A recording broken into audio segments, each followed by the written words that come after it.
আমি এদিকে লই দিতে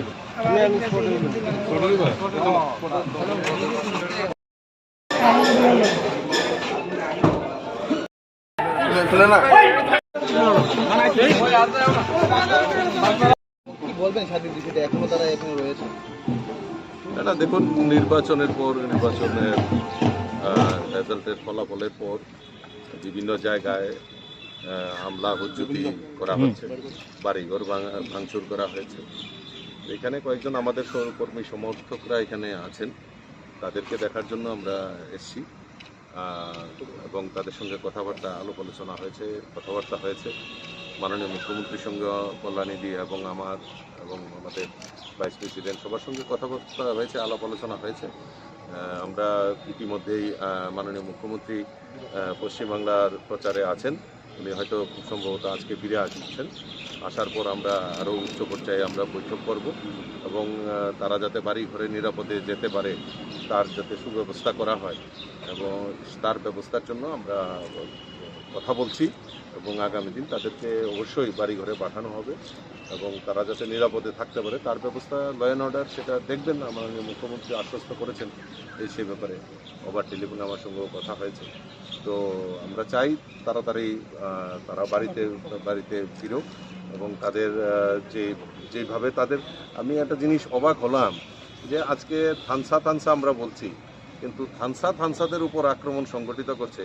এটা একটা কী ধরনের রাজনৈতিক পরিমণ্ডল তৈরি হয়েছে এবং সেটা আগামী দিন কোন জায়গায় গিয়ে দাঁড়াবে।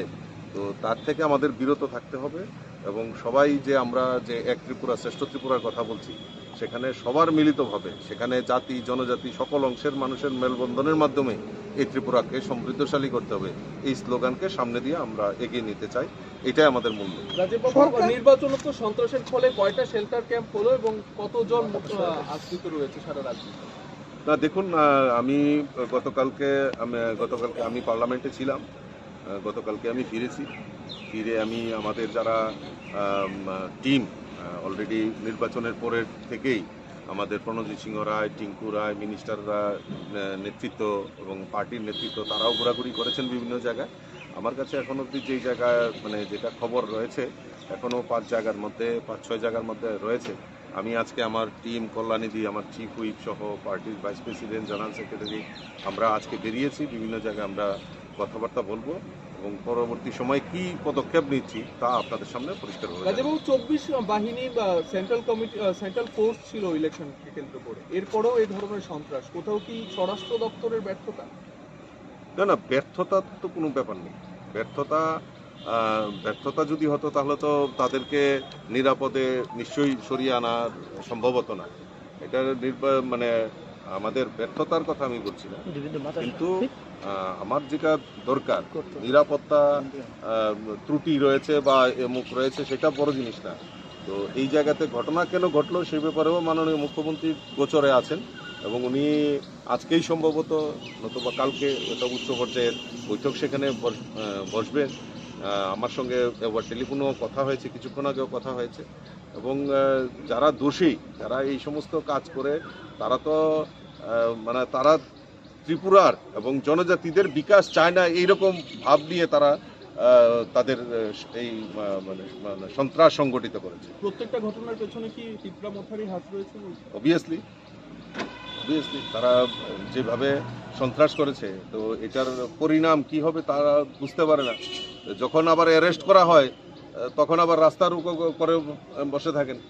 তো এইভাবে তো চলতে পারে না। সরকারে থাকা সত্ত্বেও কর্মীদের শেল্টারে আশ্রয় দিতে হচ্ছে, মনোবলে কিছুটা ভেঙে যাচ্ছে ওদের। মানে দুঃখ সরকারে থেকেও কেন ওদেরকে বাড়ি ছাড়তে হচ্ছে? না না, এটা তো বড় জিনিস না। বড় জিনিস হলো দেখুন, নিরাপদ আশ্রয় নেওয়া, নিরাপদ আশ্রয়। আর সরকার তো আজকে সরকারের পার্ট, আমি তো প্রথমেই বলেছি যে আমাদের নির্বাচনের পরে যখন এই সমস্ত ঘটনা ঘটছে, আমাদের নেতৃত্বরা বেরিয়েছেন, বিভিন্ন জায়গায় কথা বলেছেন, দেখেছেন, এবং আজকেও আমি পরিদর্শনে বেরিয়েছি।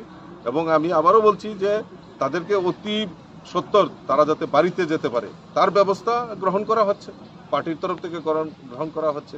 আর মনোবল কোনো সময় ভারতীয় জনতা পার্টি এই ঠুনকু রাজনীতি করে না।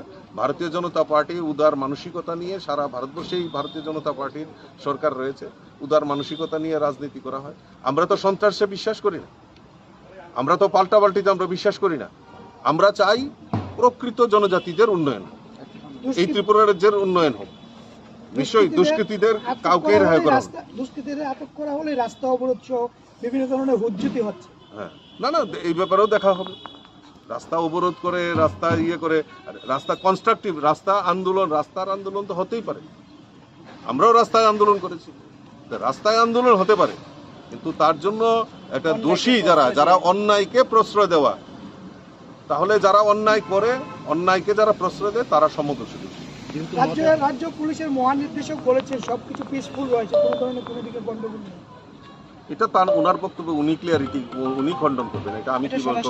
যেহেতু মত আপনাদের শরিক দল, আপনি কি প্রদ্যুৎ বাবুর সাথে এই বিষয় নিয়ে কথা বলবেন? না, আমি পরবর্তী সময় আমি দেখা করবো, কথা বলবো, যাই হয় আমরা কথা বলবো। আসলে আমরা চাই